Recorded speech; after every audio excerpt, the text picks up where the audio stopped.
నమస్తే, welcome to our channel. నేను మిషాల్ని. ఏపీలో గుంటూరు కలెక్టరేట్ వద్ద నిరాహార దీక్ష చేస్తున్న వైసీపీ నేత మాజీ మంత్రి అంబటి రాంబాబు.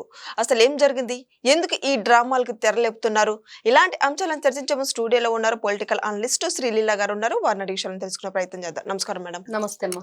మేడం, ఎందుకు ఇంత జరిగిన కాలానికి అయిపోయిన తర్వాత ఎన్ని రోజులకి మళ్ళా నిరాహార దీక్ష చేస్తున్నాడు అంబటి రాంబాబు? అసలు ఏం జరిగింది? దీని మీద మీ స్పందన ఏంటి? అంబటి రాంబాబు మరి ఆయన ఈ రోజు చేస్తున్న దీక్ష చూస్తుంటే ఏమనిపిస్తుందంటే, ఫస్ట్ దొంగలు పడిన 6 నెలలకి కుక్కలు మరిగినట్లుగా ఉంది. ఇంకొకటి వైఎస్ఆర్సీపీ పార్టీ కోసం అంటే మేకపోతుని బలిస్తారు చూడు, అలాగా ఒక బొట్టు పెట్టి మెళ్ళో దండలేసి ఆయన రెడీ చేసి తీసుకొస్తున్నారా? నాకైతే ఆ సినిమాలో గ్రాఫిక్లో చూపిస్తూ ఉంటారు, ఒక మనిషిని పట్టుకొని వస్తుంటే వాడు మధ్య మధ్యలో అక్కడ మేక ఉన్నట్టు చూపిస్తూ ఉండిద్ది. అట్లా ఉంది ఈ రోజున అంబటి రాంబాబుని చూస్తుంటే. మేకపోతుని రెడీ చేశారు బలివ్వటానికి వైఎస్ఆర్సీపీ పార్టీ.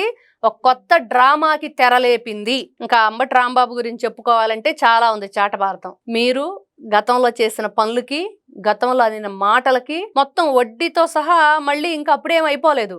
అంబటి రాంబాబు ఏదో మా ఇంటి మీద దాడి చేశారు అని అంటున్నాడు. ఎందుకు చేశారు అనేది కూడా చెప్పాలిగా. నువ్వేం మాట్లాడావు, ఎందుకు అలా ఆ రోజున నువ్వు రెచ్చగొట్టే విధంగా నీ వ్యాఖ్యలు ఉన్నాయి. మరి దాంతో ఊరుకోకుండా ఇంటికి పోయి కుక్కలు నక్కలు అంటూ కూడా చాలా మాటలు పేలాడు. మరి అందుకనే కదా ప్రజలు తిరగబడ్డారు. మహిళలందరూ ఒకటే కోరారు. మహిళల పట్ల ఆ రోజు నుంచి ఈ రోజు చూస్తున్నాం. అధికారంలో ఉన్నప్పుడు అదే బడి, అధికారం కోల్పోయాక కూడా అదే బడి. మార్పు రాదా? మరి అలాంటి వ్యక్తులకు ఎలా బుద్ధి చెప్పాలి? ఇలానే బుద్ధి చెప్పాలి.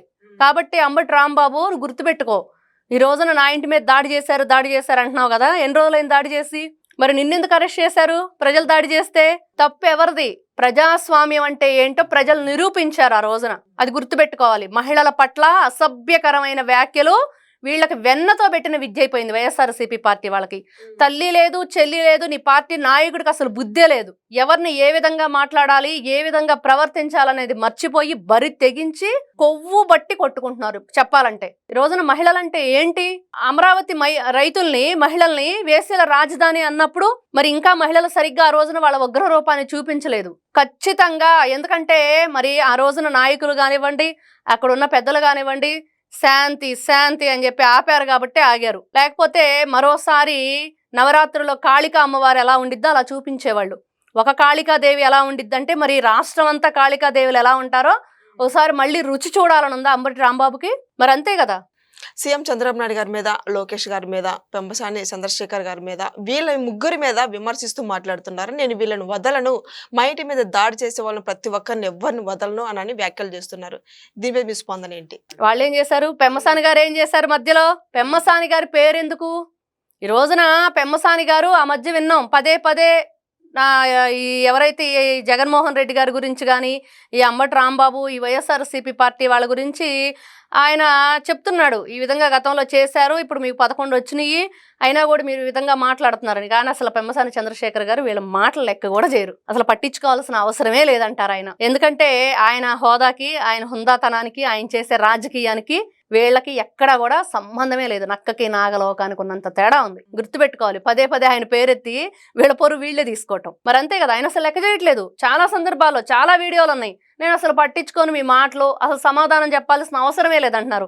దాన్ని బట్టి వీళ్ళు అర్థం చేసుకోవాలి. అరే అసలు మా మాటలకు ఆయన స్పందించట్లేదు ఏంటా అని చెప్పేసి వీళ్ళకి తలగొట్టేసినట్లు ఉండాలి. అది మానేసి ఈ రోజున ఎన్ని రోజుల క్రితం నీ ఇంటి మీద దాడి జరిగింది, ఎందుకు జరిగింది, జరిగిన తర్వాత నీ పరిస్థితి ఏంటి? వెళ్ళి ఆ రోజున బాత్రూంలో దాక్కున్నావు బయటికి రాకుండా. పోలీసులు వచ్చేసి స్పెషల్ ఫోర్స్ వాళ్ళు వచ్చి నిన్ను ఇంకా ఏదో ఒక గ్రామ సింహాన్ని తీసుకెళ్ళినట్టు జాగ్రత్తగా తీసుకెళ్లారు. వెళ్ళిన తర్వాత రాజమండ్రి సెంట్రల్ జైలు నుంచి నువ్వు మళ్ళీ ఏం చేసావు? మరి ఆ రోజు ఏమైనా పోరాడావా?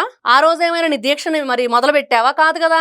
అక్కడి నుంచి ఆ నైట్ ఎవరింట్లోనో ఉండి రాజమండ్రిలో మరి రాజా వాళ్ళ ఇంట్లో ఉన్నాడు. అక్కడి నుంచి మళ్ళీ మార్నింగ్ మళ్ళీ అక్కడి నుంచి ఏదైతే ఈ ర్యాలీగా అని చెప్పేసి వచ్చాడు.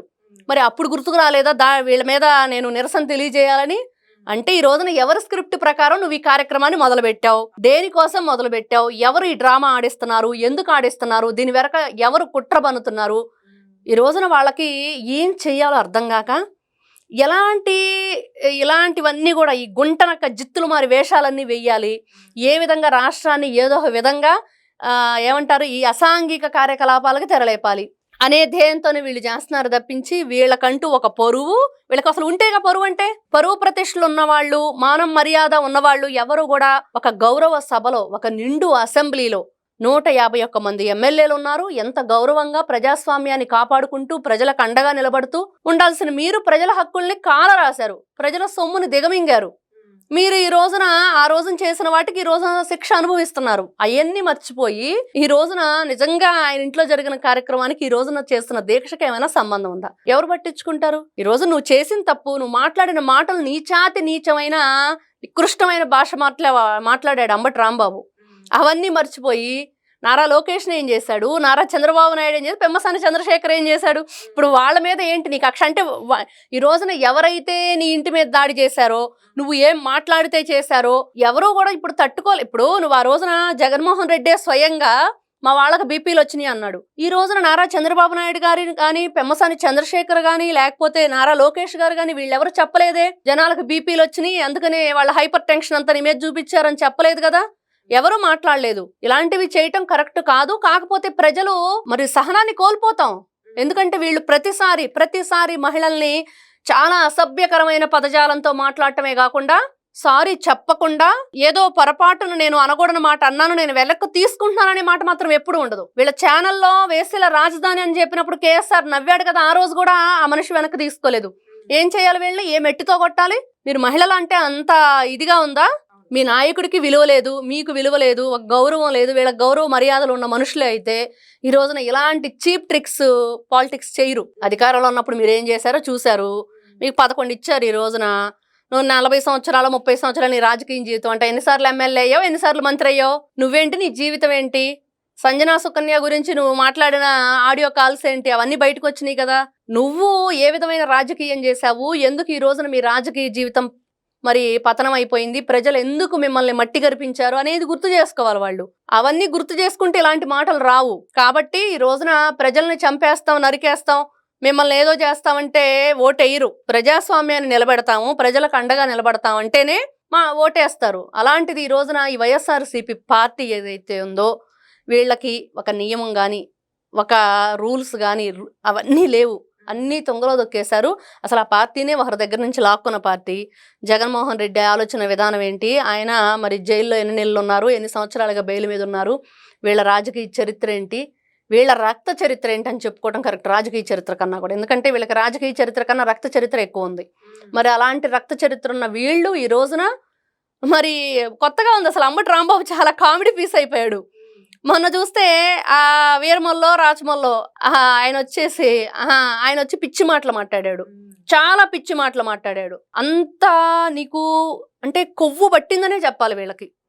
అమరావతి అంటే ఏమనుకుంటున్నారు? అంతా వాళ్ళకి ఉక్రోషం తట్టుకోలేక, వాళ్ళు ఏం మాట్లాడాలో అర్థం కాక వాళ్ళకు వాళ్ళే ఒక క్రాస్ చేసి వచ్చేసారనమాట లైన్. ఇంకా అంతగా దిగజారిపోయిన తర్వాత ఎలా ఊరుకుంటారు ప్రజలు? బుద్ధి చెప్తారు ఖచ్చితంగా. ఈ రోజున దాన్ని ఏదో వేరే ఒక దాన్ని డైవర్షన్ చేయడం కోసం అంబటి రాంబాబు ఇవాళ కొత్త డ్రామా మొదలుపెట్టాడు. జగన్మోహన్ రెడ్డి ఆదేశాల, సజ్జల రామకృష్ణారెడ్డి ఆదేశాల, మరి ఎవరి ఆదేశాలతో ఈ రోజున అంబటి రాంబాబు ఇలాగా అమ్మవారి జాతరలో మేకపోతలా రెడీ అయ్యాడు. మరి అలానే ఉన్నాడు ఇవాళ. మరి వీళ్ళు రపరప బ్యాచ్ అంటే మరి జగన్మోహన్ రెడ్డి వాళ్ళ పార్టీ కోసం ఇట్లాంటి వ్యక్తుల్ని బలి చేయబోతున్నాడు అన్నట్లుగా ఈ రోజున జోకర్లా మిగిలిపోయాడు. ఒక కామెడీ పీస్ అయ్యాడు అంబటి రాంబాబు. సంబరాల రాంబాబుగా ఈ రోజున కరెక్ట్ వేషధారణ చేశాడు. ఇంకా అంతకుమించి ఎవరు ఏం మాట్లాడుకోవటానికి లేదు. ఆయన గురించి తగ అమ్మో ఏందో నిరాహార దీక్ష చేస్తున్నాడు అంటే భయపడాల్సిన అవసరం అంతకంటే లేదు. చేయమనండి, ఎన్ని రోజులు చేస్తాడు? ఆయన చేసిన పనులేంటి, మాట్లాడిన మాటలేంటి, ఈ రోజు చేస్తున్న దీక్ష ఏంటి, ఎన్ని రోజుల క్రితం జరిగింది, ఇప్పుడు ఎందుకు వస్తున్నావు? ఈ రోజున పోలీసులు 4 పీకి లోపలేయాల, వెళ్ళి నువ్వు ఇక్కడ కూర్చోడానికి వీల్లేదు, పద నీకు వేరే ప్లేస్ ఉంది అక్కడ కూర్చోబెడతామని చెప్పి తీసుకెళ్లి కూర్చోబెట్టాల. అప్పుడు తెలుస్తుంది వీళ్ళకి. ప్రతి ఒక్కరిని అలానే చెయ్యాలి. ఏంటిది ఇష్టానుసారంగా ఎవరికి వాళ్ళు రోడ్డెక్కేసి మా వాక్ స్వాతంత్రం ఉంది, మాకు స్వేచ్ఛ ఉంది, మేము ఎలా అంటే అలా చేస్తామంటే కుదరదు కదా. ఒక రాష్ట్రంలో అక్కడికి వచ్చే కంపెనీలు కానివ్వండి, అక్కడ ఏదైతే నూతనంగా మనం నిర్మించుకుంటున్నాం రాజధాని కానివ్వండి, వీటన్నిటికీ మంచి వాతావరణం ఉండాలి. శాంతి భద్రతల మధ్య మన ఏదైతే యువతను కానివ్వండి, మన రాష్ట్ర ప్రజలు కానివ్వండి మంచిగా మనం కాపాడుకోవాలంటే ఇట్లాంటి దుష్ట శక్తుల్ని వెంటనే అరెస్ట్ చేసి లోపలేయాలి. అప్పుడే వీళ్ళకి తిక్క కుదురుతుంది అనేది మాత్రం క్లియర్గా అర్థమవుతుంది. నమస్కారం మేడం. నమస్తే అమ్మా.